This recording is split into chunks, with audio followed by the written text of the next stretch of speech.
So that is the timetable for the day.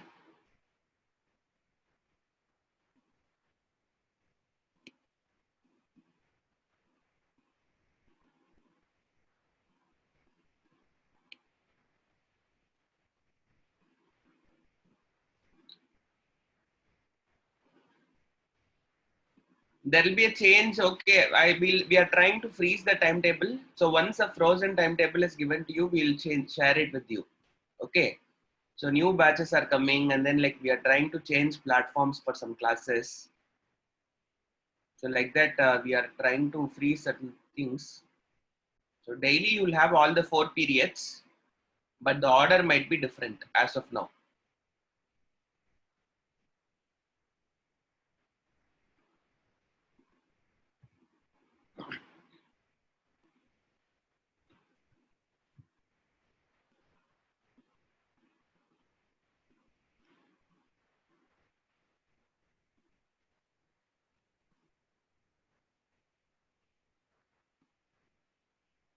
Aditya Sivaraman, Adish and all, please change your name with your school name. Look at others, how they have done it. Datri P. Shastri also, please do the same. Gayatri Devi also, please do that thing. Jagadisan, Jayaharni Narsimhan, Kavin Place. Please put your normal name. Look at the way others have put it.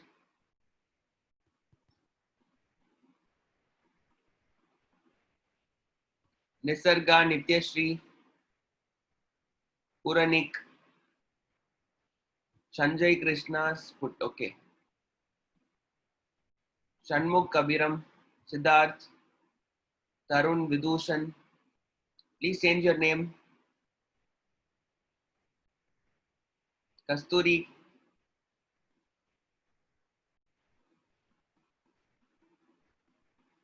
This is bio class, yes. You will be now able to see your thing. Changing the name is now possible. You just try to check it. You will be having an option called as more. If you click it, you will have an option to rename.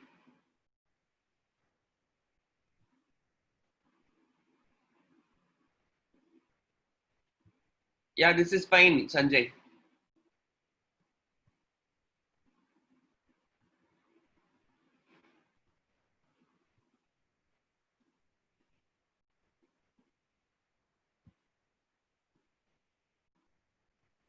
That's okay, Sanjay. Shanmukh, you can leave. Not a problem. You see the timings and then like you can attend the class.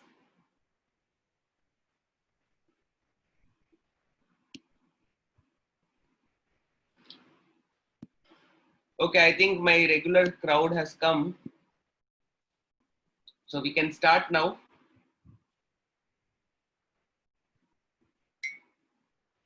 You just check in the participants. Click the participants. You will be there in the top. You will have an option called as more. Click that more. There will be an option to rename.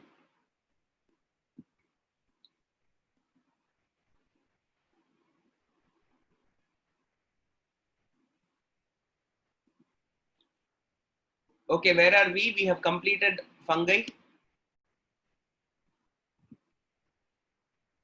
Are we done with fungus?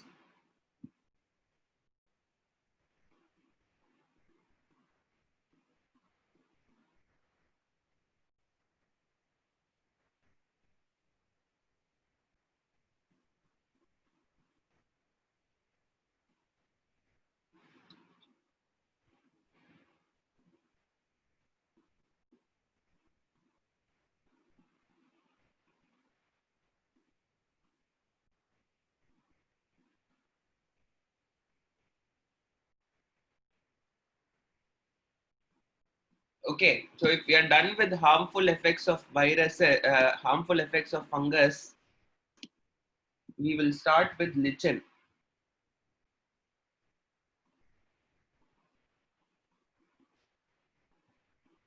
Okay.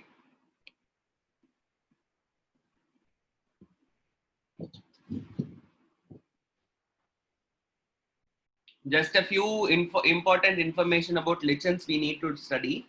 Okay. So we'll study some important things about lichens, and then like we can move on to mycorrhiza, and then we can move on to viruses. Like the first 10 minutes will be for lichen and mycorrhiza, followed by viruses. Okay. What is lichen? Lichen is a symbiotic association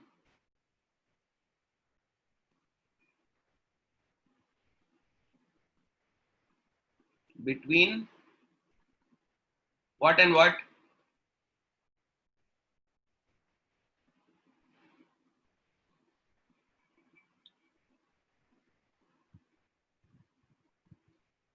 It is a symbiotic association between fungi and algae. We have studied this thing already.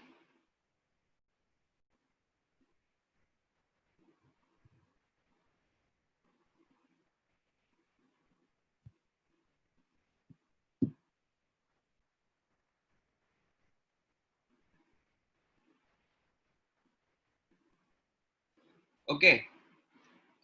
So there is a question which is being asked: is dandruff a fungus? Someone is asking me, is dandruff is a fungus? Okay, some clarity on that particular thing.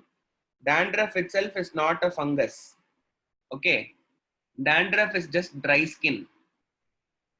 But how is dandruff caused? It is because of the presence of fungus inside. Okay, there is a fungus variety which is called as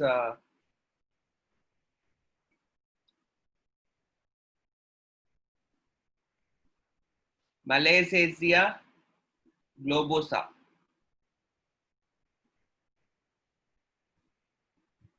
Malassezia globosa. This is a fungus.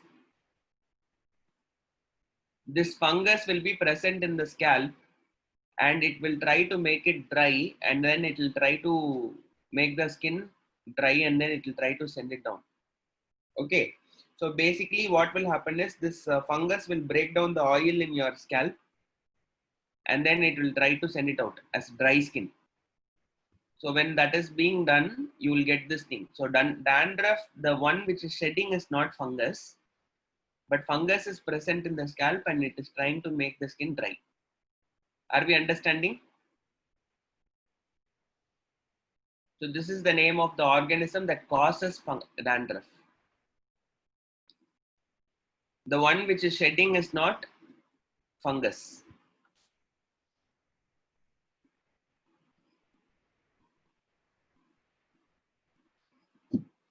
Okay, so coming back to lichen, lichen is a symbiotic association between fungi and algae.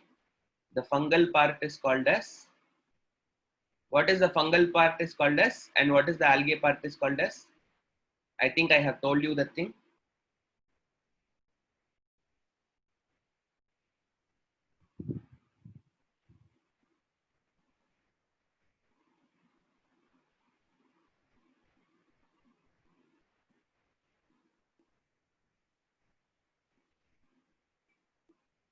You guys know what is the fungal part is called as, or should I say?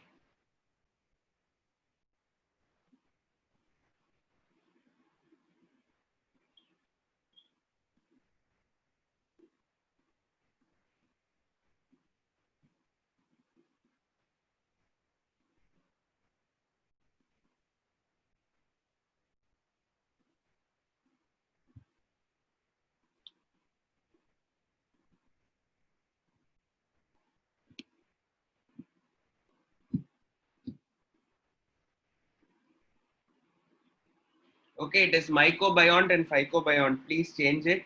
Some people have answered it wrongly. So some people have told it correctly, phycobiont and mycobiont.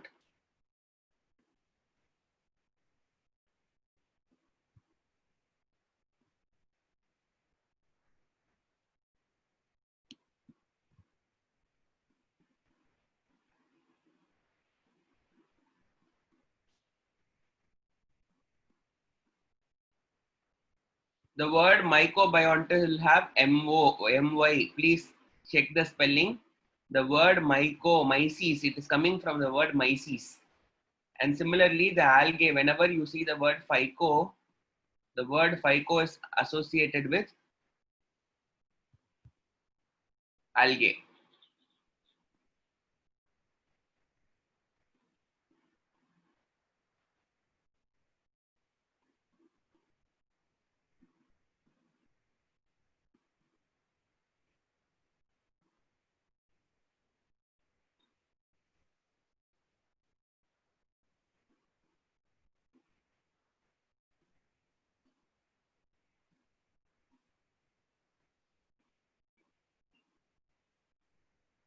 The plant body will not resemble algae or fungi.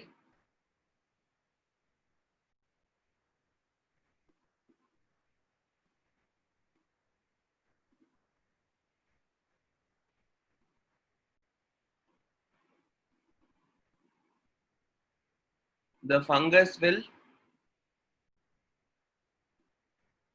provides water, absorbs nutrients,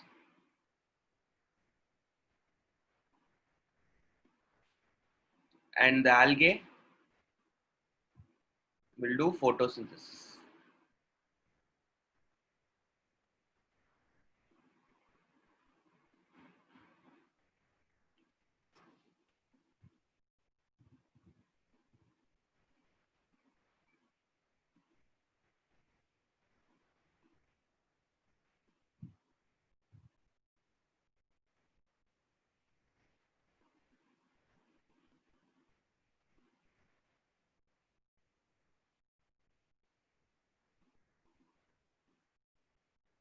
Okay. So if you are done, like we can, yes, water will be provided to algae for photosynthesis. For photosynthesis, nutrients should be there. Okay. So let us see how this lichen will look like. I have already shown this thing to you, but still, like I'm just showing you.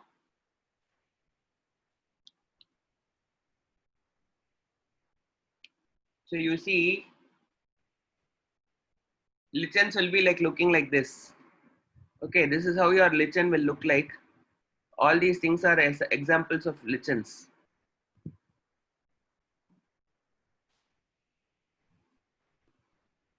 So this is how your lichen will look. So you will kind of like confusing with algae, fungi, and all those things.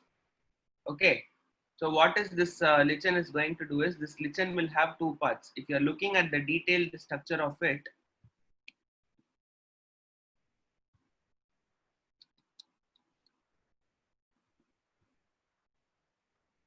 you will see it something like this. If you are going to see that internal structure, you will be able to see that there is a layer which is, if suppose this is growing on the plants, okay, so there is this upper cortex layer is there, then there is a algal layer, there is a medulla layer. So here you are able to see that this algae is living inside this micro fungus. So the white part is fungus and the green part is algae. Okay, what you are able to do is this will try to absorb the nutrients and it will try to give it. And what will the algae will do? The algae will try to do the photosynthesis. The fungus will take the food from this one, from the algae.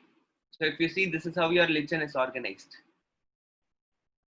So this will try to take the nutrients and it will try to be, both will be benefited. Yes, both will be benefited. So that is what we call it as symbiotic association. When both are benefited, we call the association as symbiotic. Algae is getting what? Algae is getting uh, water and nutrients, and algae will do the photosynthesis.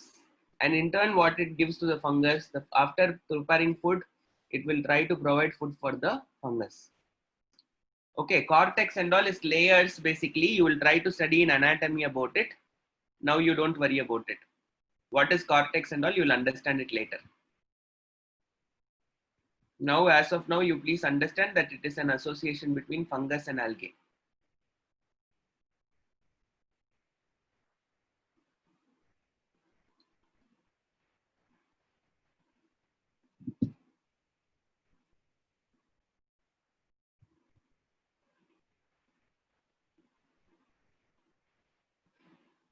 You are seeing a like transversal view. You are not seeing that layer kind of thing.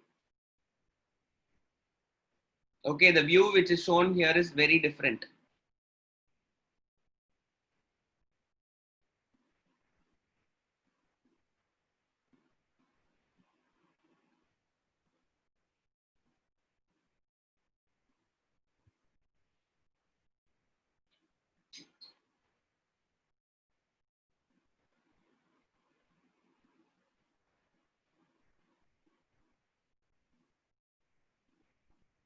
Okay, so now let us move on.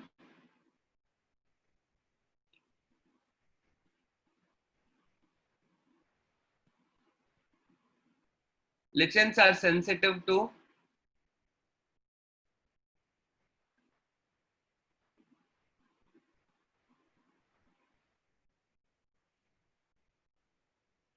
pollution. Okay, lichens are sensitive to air pollution. Whenever the air is polluted, you cannot see lichen growing there at all.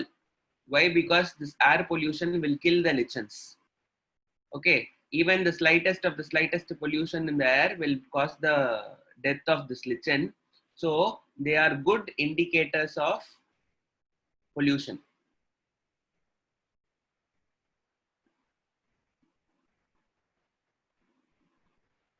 So if you are not seeing, you cannot see lichen in Bangalore or say for example the Tamil Nadu, Trichy or Madurai or Tanjavur, in these places and all, you are not able to see it.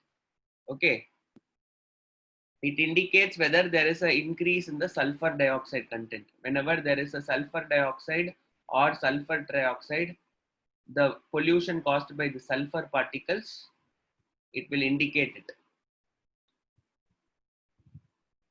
The lichens will try to indicate the air pollution to a greater level. They will die immediately.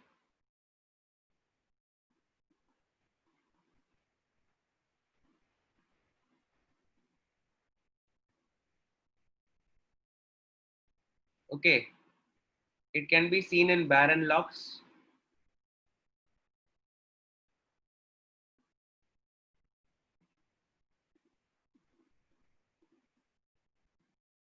trees,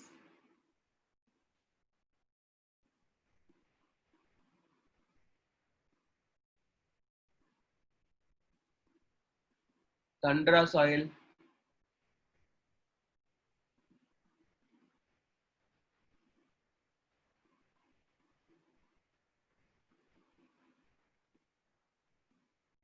and even in dry conditions.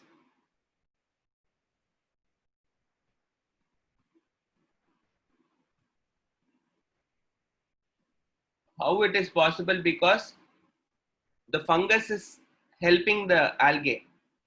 Normally, algae could not have survived in dry conditions. But since the fungus is like kind of providing a thing, network, it will be able to survive even there.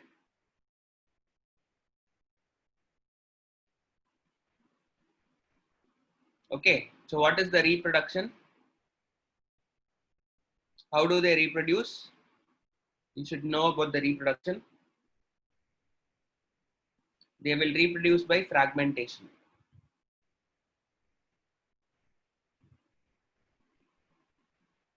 Okay, but the fragment is specialized.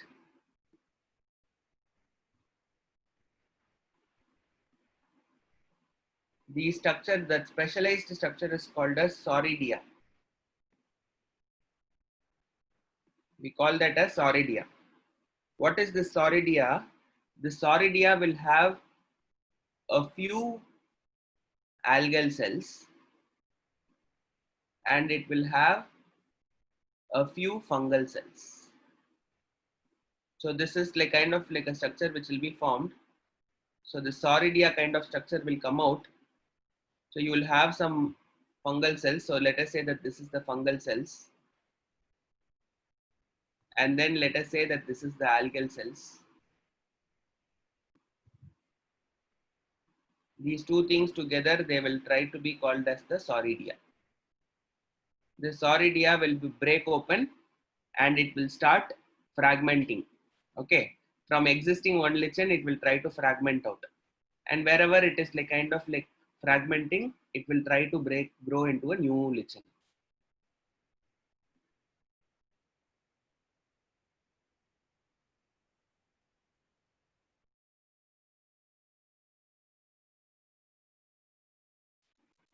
Lichen is an association where like both these partners live together always.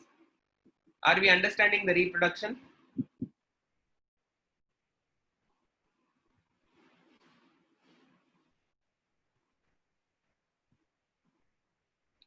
They usually grow on rocks.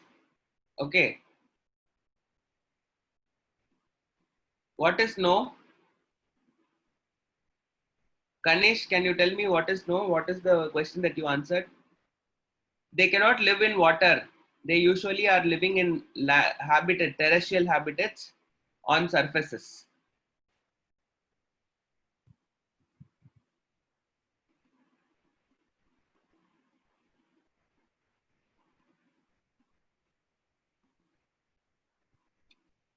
So basically, the reproduction is done by fragmentation. It is a asexual reproduction. What is the meaning of asexual reproduction? What is fragmentation? You know, in 10th standard you would have studied. So basically, here in this case, this is a lichen. If you are seeing this lichen, this will reproduce by what? This is how your lichen will look like. So a lichen will look like the full lichen will be like this. If you're seeing this thing inside that thing, your layers will be like this, arranged like this. So what will happen? A part of this particular thing will break open. So if you're going to see if this is the lichen, what will happen is this layer is going to break open. So let us say that some fungus to break open. Okay, maybe like I'll show you lichen structure of Soridia.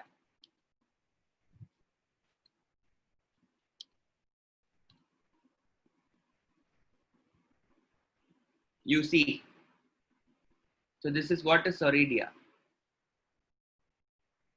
Okay, so you see this part is like kind of like coming out, and then this is like coming out as a fragment. You see, this is what is Soridia is detaching from the lichen. So this detached part is seeing what are the things that you're having. You are having some algal part and some fungal part. So you are able to see this thing. So you are able to see this part is coming out. So this part, wherever it is going and that reproductive unit is falling down, that will be like kind of growing as a separate lichen.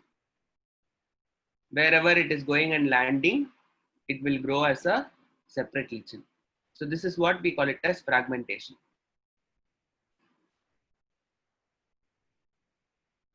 Okay, uses. It is used as a food for organisms.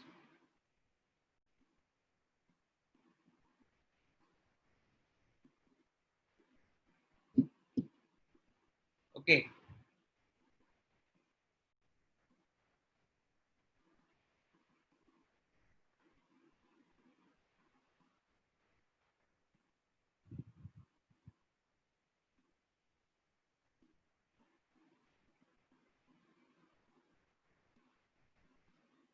So they have pH indicators in their body. Your litmus is obtained from lichen only.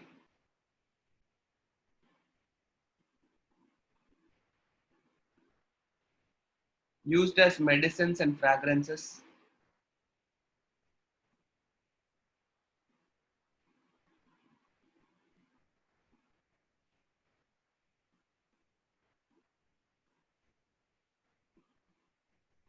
They wither logs.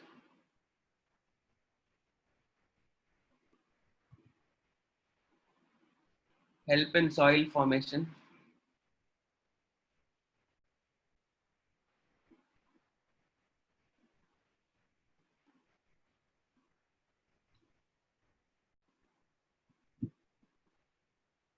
Pollutant indicator.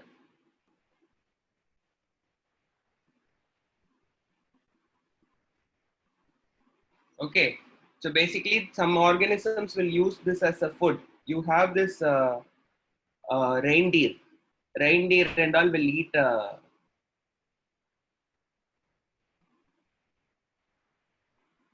eat lichens. Okay, usually in the tundra region. In tundra region, reindeer will eat in lichens. They will have this litmus and all. Litmus in their body, so it has indicators. It is used as a pH indicator. It is used for making medicines and fragrance.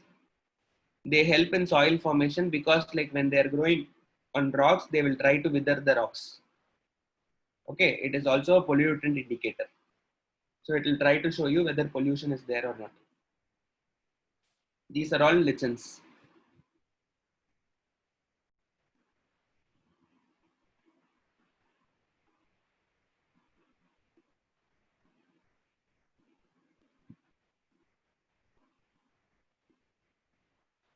What is tundra region? Icy regions. Polar caps.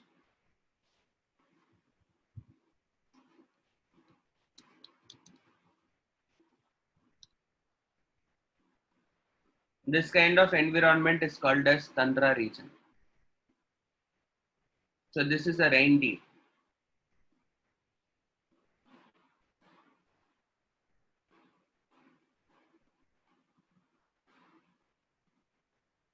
So if you see the earth map, the one which are there in the top polar regions, those are the tundra regions.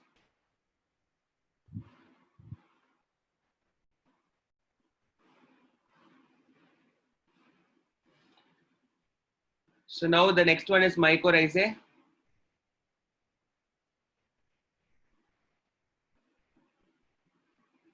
Okay, the topmost part of Himalayas, you can say it is a tundra region. Yeah, where ice is there, we can say that. But usually we call them as like the polar areas.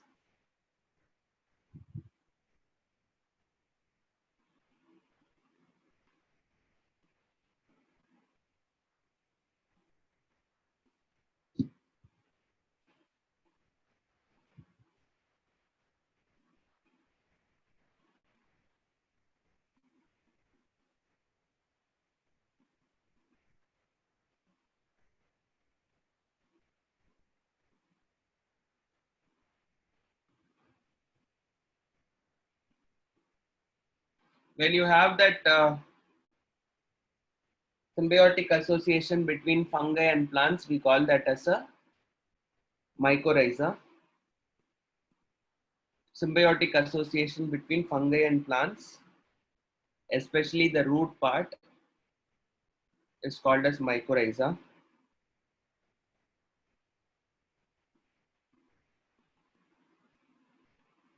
Okay, so the fungi will absorb nutrient and the plants will provide food.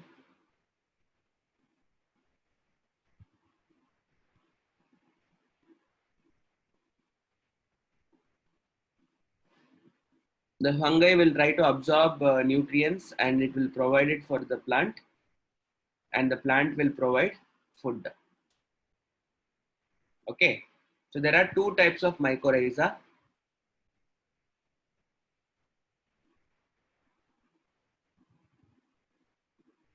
One is what we call it as ectomycorrhiza.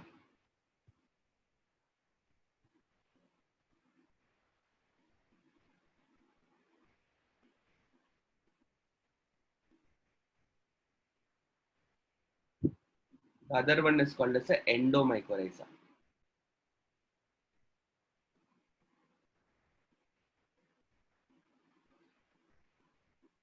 Children, I'll show you the slides once in the end. Okay, you can take it at that time. So now please don't disturb my class.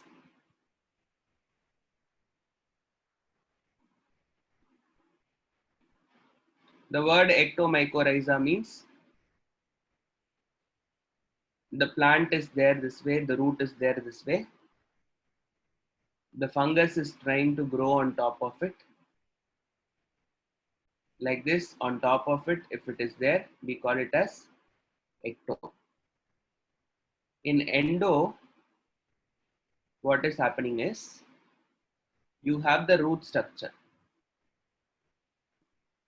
Inside the root structure onwards, this mycorrhiza is growing. Where is it connected? The mycorrhiza, the fungal filaments are connected from inside, which means it is like kind of like gone and affected, and then it has become an integral part of the plant. Okay, here it is just, it's on top of the surface. Ecto means outside. Endo means inside. So you will have these things.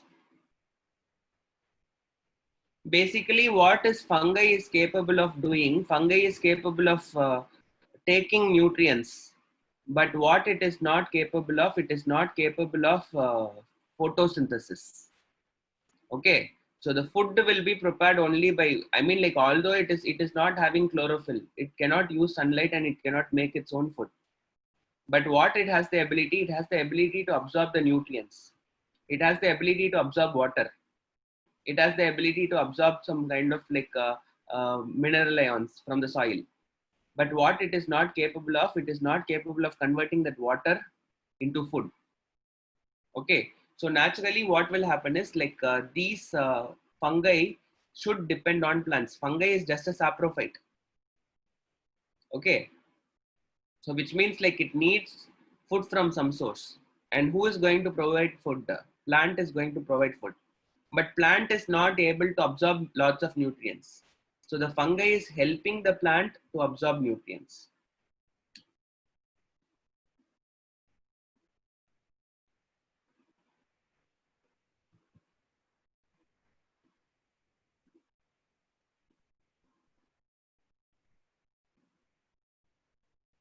Okay, so this endomycorrhizae is also called as, they use a terminology to call this thing.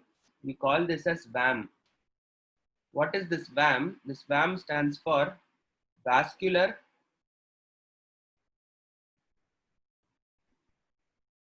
sorry, not vascular.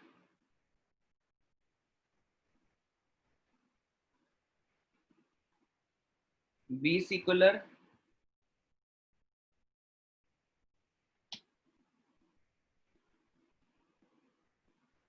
arbuscular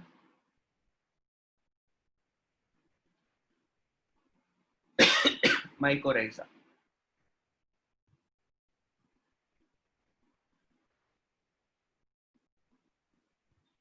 Okay, what is the meaning of vesicular arbuscular mycorrhiza? Means this is becoming an integrated part of the system. Plant, there is an area where this vascular tissues are running. The xylem will be going. So this association starts from the xylem and then like it is kind of coming. So which means whatever is being absorbed will be taken directly into what? The plant, into the xylem. So you know that the plant has xylem and phloem.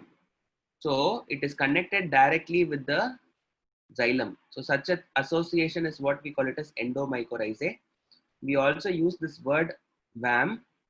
VAM indicates vesicular arbuscular mycorrhiza.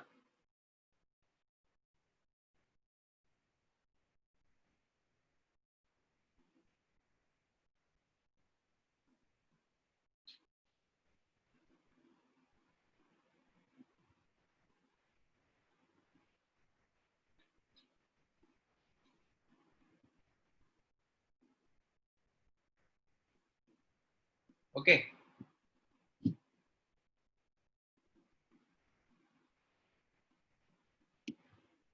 Okay, someone is asking what is arbuscular. So please understand, if you are going to talk about the cell, the plant cell will have the xylem area like this. Okay, and it will have lots of cells like this. This is the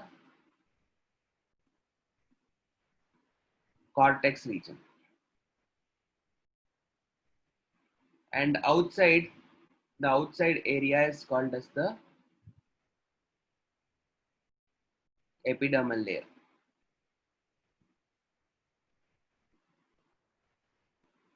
the plant will be having this kind of arrangement. So which means like if you're going to see a plant, the outer layer is the epidermal layer. Then you have the inner layer is the xylem or phloem. In between whatever is there is called as a cortex. If you're going to cut a plant in this in a way, if you're, this is the plant, you are going to cut it this way, you will be able to see this area like this. Okay, so what is happening is this particular fungus which is growing, it will be there, it will try to form association, it will try to enter into this cortex. The moment it is entering into the cortex, along with the cortex, it will try to form some vesicles.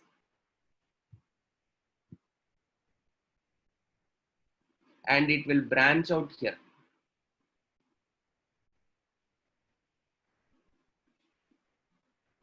Okay, and then it will try to form lots of vesicles. So, and then from here again, like some roots will be there. So the mycelium or the hyphae will branch out inside this corticular cells, like a network.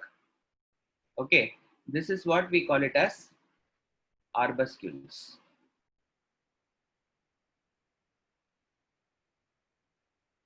Vesicles, and since it is forming arbuscules, we call it as a vesicular arbuscular mycorrhizae, which means it is getting inside the plant, it is forming vesicles, and it is forming a network. So we call it as a arbuscule. Okay, so this is what is mycorrhiza. With this thing, mycorrhiza is over. The last part of the lesson is virus.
Okay, just a second, hang on. Tambi, mycorrhiza is like only, mycorrhiza is seen only in higher plants. It is not necessarily leguminous plants. In leguminous plants, only rhizobium will form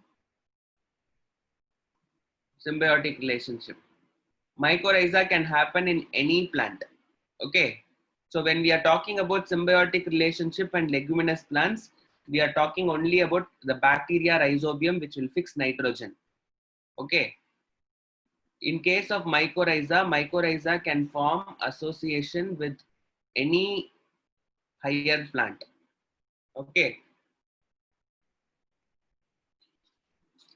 Children, I need to tell you something. Okay. Please don't get panicked whenever I'm not talking. Okay. So please understand that I'm just like, I might be like silent for a while. So please don't think that it is a lag from your side or my side kind of thing. If it was a class, virtual, I mean like real class, you will know that I'm there. But don't get panicked in case if your like system is not working. So just check for my thing. I mean like you might be able to see a thing where you are having this mic kind of thing which is moving up and down. If you're seeing this participant list, if you're switching on that participant list, you might be able to see that my voice thing is moving. In case if it is moving, I am talking. In case if it is not moving, I am not talking. Okay.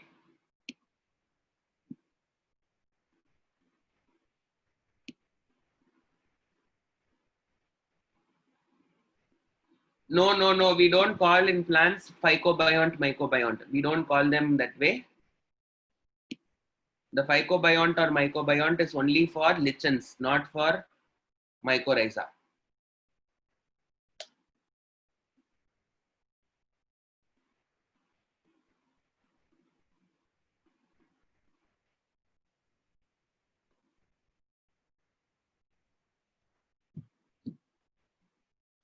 Viruses is considered as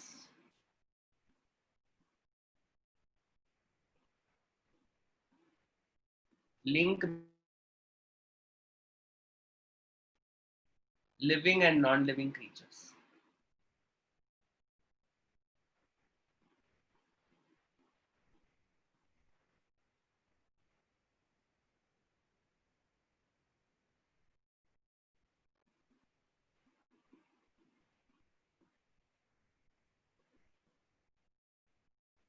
Okay.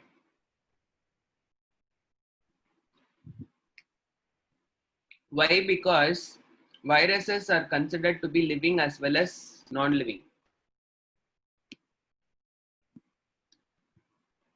Mycorrhiza is just an association. It will not multiply as such. Plant will have its separate reproduction system. Fungus will have a separate reproduction system. The fungus is just growing on top of plant. That's all. It is not a symbiotic. I mean, it's a symbiotic association, but the whole thing is reproduction is like separate for fungus and separate for plants. Plants will follow their method. Fungus will follow its method. Okay. So it is. You see here. You need to understand. We are moving to virus. So let us concentrate on virus. Virus is considered as a link between living and non-living things. So if you're going to talk about living things, so virus will behave like living things inside the body. Okay. And virus will be like kind of like behaving like a non-living thing outside the body. So they are obligate parasites. What is the meaning of obligate parasites?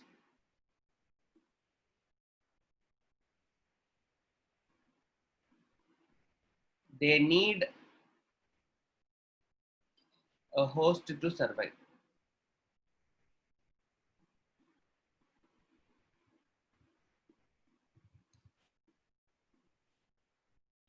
They are obligate parasites. They lack cell organelles.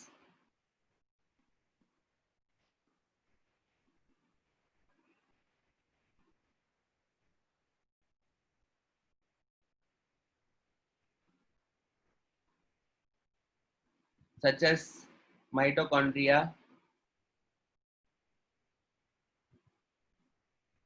ribosomes. Ribosomes are absent. Okay. They can multiply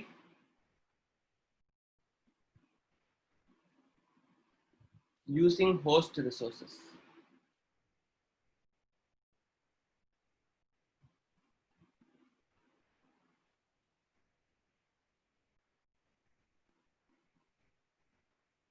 Okay, we consider them as the smallest of the organisms.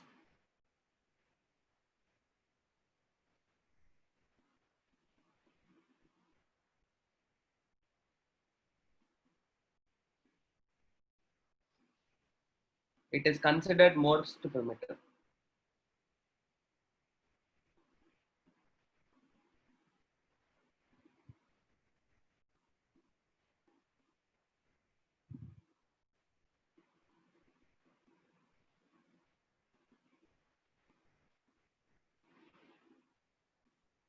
I think all these points are quite self-explanatory. Or you want me to explain any of these points?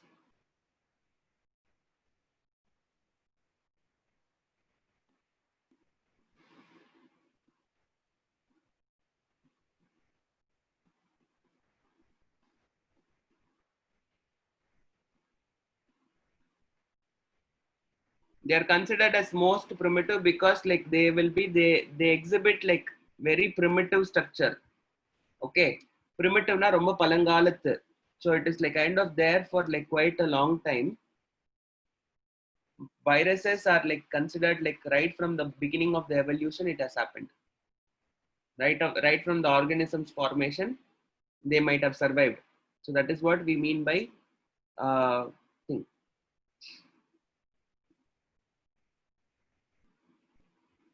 Okay. How is coronavirus entering into the host cells? You just think of it. A, a person is having that particular infection, he's sneezing out. Those droplets are containing viral particles. And then those viral particles are entering into the respiratory tract. So through air, it is coming outside. So the moment it is coming outside, it doesn't mean that it is dead. It can stay living for some 4 to 5 days, sometimes 6 to 7 days, sometimes 10 days also, but not beyond eternally. The moment everyone is who's having corona is cured, and then like they are kind of like whatever they have like kind of sent out is there for past for like any transmission, the virus will die automatically. Okay, so that is what is the case. So now, what is similar to living organisms?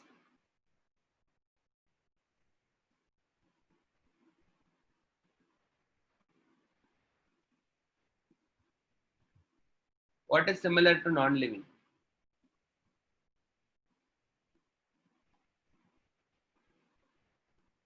We'll try to study this thing. If you're talking about similar to living organisms, they have genetic material.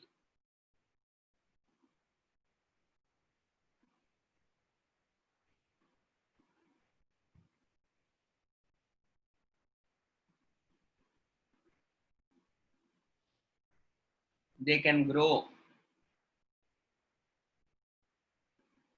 on living organisms.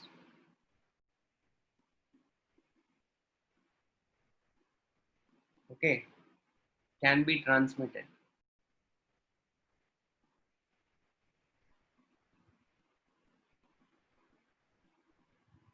They undergo mutations.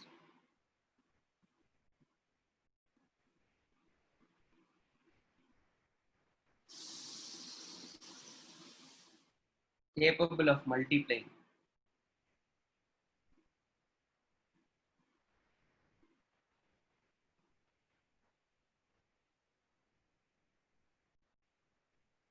React to heat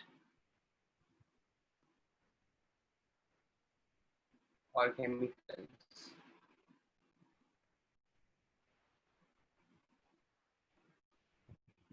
They're capable of infecting.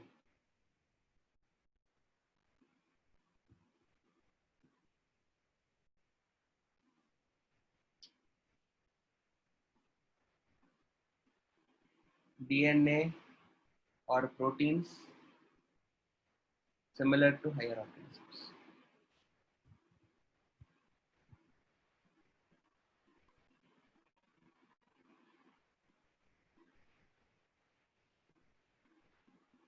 So all these things are common.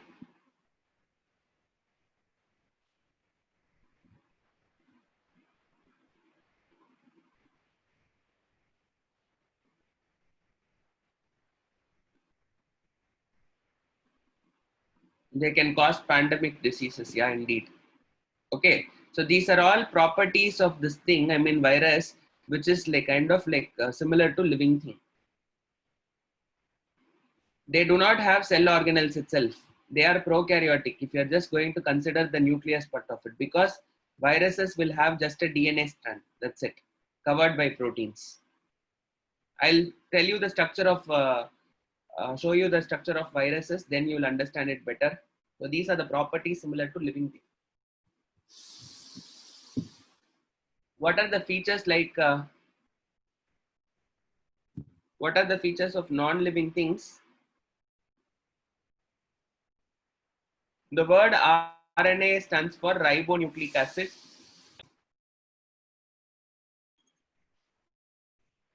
We'll study about it in the next chapter. The next chapter that we'll be studying is cell. So in cell, I will try to tell you about ribonucleic acid.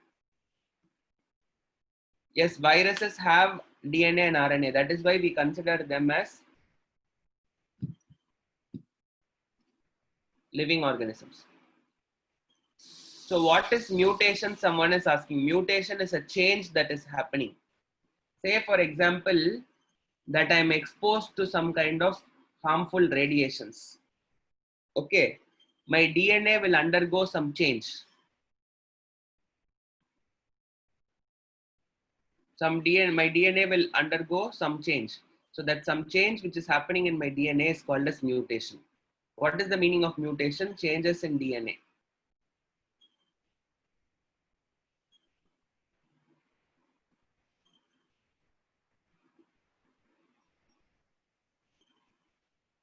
No, RNA is not a 5-carbon molecule with oxygen. I'll try to tell you about RNA and all later. We'll study about it in biomolecules. Okay. We are capable of infecting. Obviously, I am sneezing. Someone, suppose say a person A is having corona. He's sneezing. This virus is transmitted to patient B, then he's capable of infecting. UV rays can cause mutations. Yes.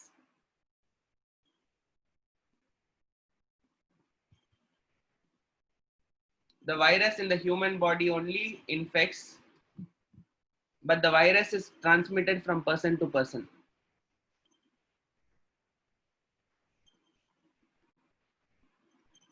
What will they gain from the cell to consider them as living? So they are multiplying basically, they are creating progenies and they are spreading and they are surviving. That is what is that they are getting from the cell. So you see, like we'll study about the reproduction of viruses. Okay. So probably today's class I might not be able to complete it. I'll need one more class to complete this chapter. The viruses will have some properties. We'll see about the properties of viruses. Then you'll know why corona is a virus and not a bacteria. Okay. They can be made as crystals.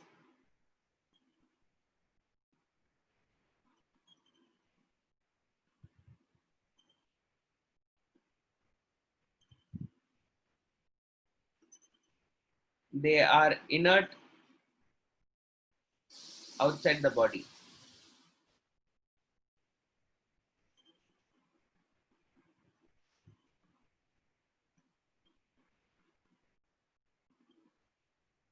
No cell wall, cell organelles,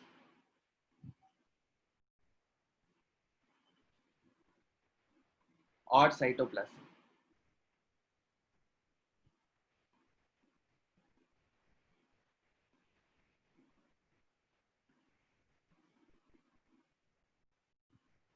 No metabolism.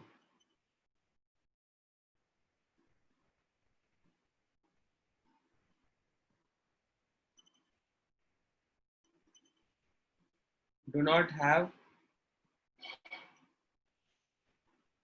energy producing systems.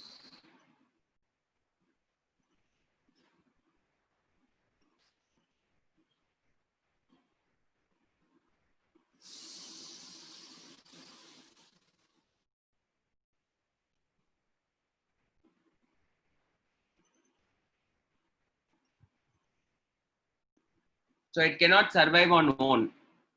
So basically what you need to understand is like you can crystallize viruses, and then if a virus is outside your body, it is as good as non-living thing. Okay. And then it does not have cell wall or cell organelle or cytoplasm. It will not have its metabolism on its own, which means it will not metabolize. It will not digest food. Anything will not happen. They will not have energy systems. They will not have mitochondria producing ATP. They will not use ATP and all. They do not survive on their own. Virus doesn't survive on its own. So it needs a host to multiply and survive. Okay. So this is the similarities that a virus has with non-living things.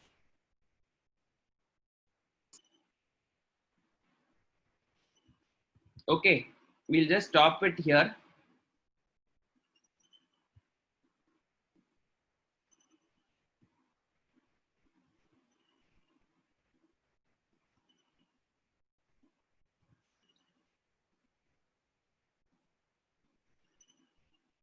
Yes, viruses can evolve. That is what is this point meaning. This point, it undergoes mutation means what? It can evolve. Say, for example, corona, which is a very poisonous strain, not poisonous, I mean like which is a very infecting strain, can become uninfecting if it mutates. Okay. Maria, I'll answer that question tomorrow. Okay, in the next class.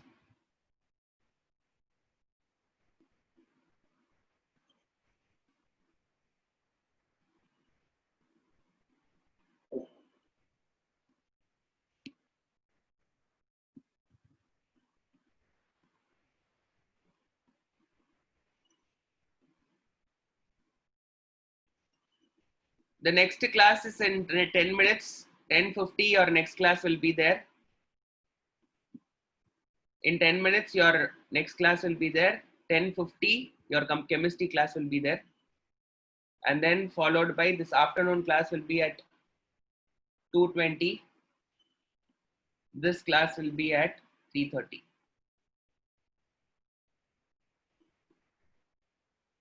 Okay, we can talk about all these viruses and corona things tomorrow. Today, now it's time. So just I'm showing all the slides once. Just check it. First slide, second slide,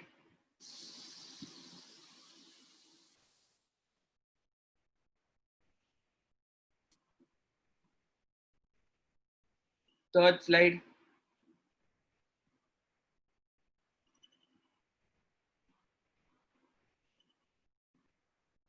fourth slide.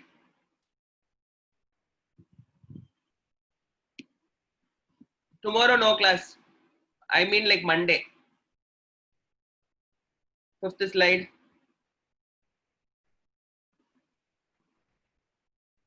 sixth slide, and seventh slide. Thank you, children.